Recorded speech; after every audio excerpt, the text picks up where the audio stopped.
Hello, boys and girls. I am your special guest reader today, and I'm very happy to read to you. I love this book, and I hope you do too.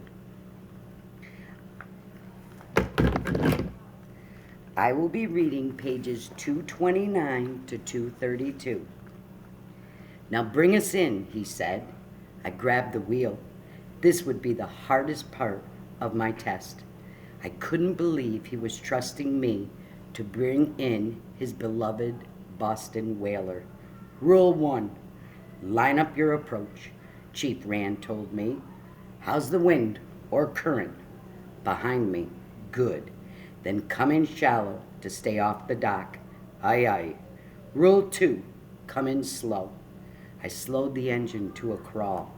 Never come into a dock faster than you're willing to hit it. I swallowed. Yes, sir. Rule number 3. Time your swing. That means aim for the center of the dock where you want to tie up. I followed his instructions. Good, Chief Rand said. Now give the engine a little bump. That's right. Finally, rule number 4. Roll the wheel all the way back to the port. That, young man, is what we call the flourishing finish. Yep, that's good. Turn off the engine. I did so. Suddenly, the air was quiet. Let the breeze carry you into the dock. Chief Rand stood behind me, hawking my every move.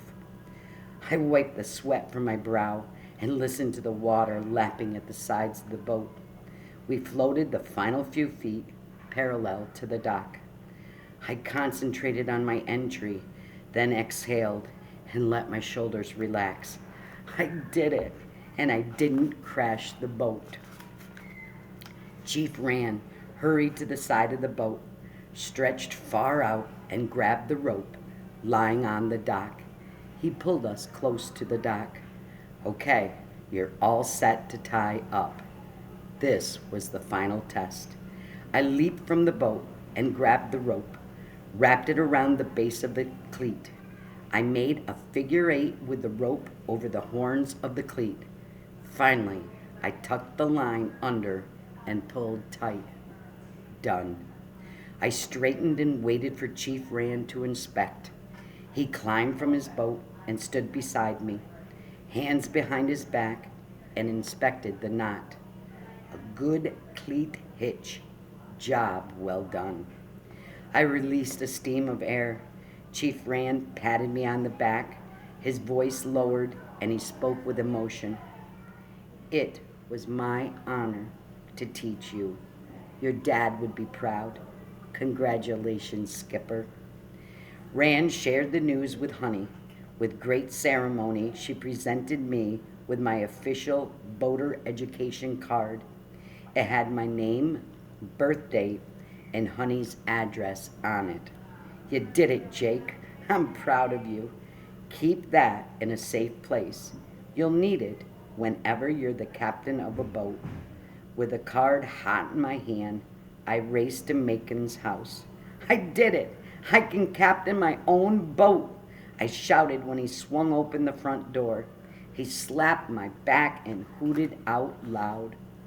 I can't wait to tell Lovey. Congrats. One problem, though. What? You still need an actual boat. I punched him in the arm. Ha ha, funny.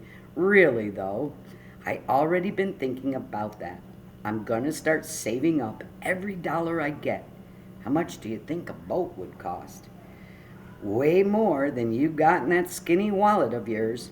I sighed and opened up my wallet wide.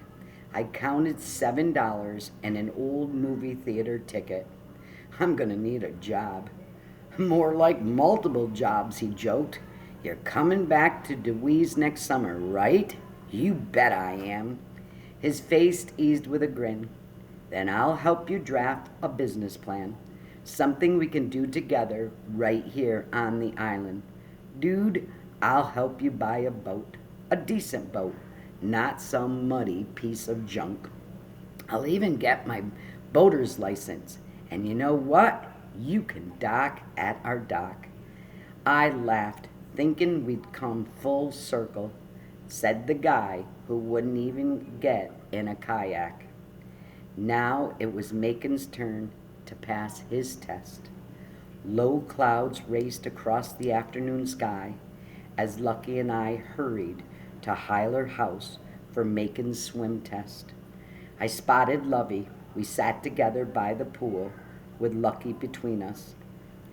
Macon's instructor was a young college girl with blonde hair pulled back in a ponytail. She wore a dark blue Speedo swimsuit, the kind team sport swimmers wear. Here they come, Lovey said, and walked to the porch railing to watch the Simmonsons' golf cart pull into the parking lot. I don't believe it. Mrs. Simmons left the house. I hurried to stand by her. There she was, in her flowing, colorful caftan. On one side was Aunt Sissy. Holding her other arm was Mr. Simmons. I guess he's flown in for the event. I swallowed hard. And this was only the third time I'd ever seen him, and the last time wasn't under good circumstances. Megan ran up the stairs ahead of them to greet us. Dude, your mom's here, I said in a low voice. Yeah. He was beaming that his parents had come. It's against the doctor's orders, but my mom said nothing was going to stop her from coming out here to watch her son swim. You better do good. I got this, he told me with his wide grin. Macon wore reflective goggles and bright green and black board shorts. His parents waved at us, then settled in chairs under a big umbrella with Aunt Sissy. Macon eased into the pool. It was so hot. I wished I could jump into the pool, too. Lovey and I returned to our seats. Lucky trotted over to lie in the shade. I scooted to the front of my chair. Lovey jiggled her foot. We looked at each other and with a smile lifted our hands to show each of us was crossing our fingers for luck.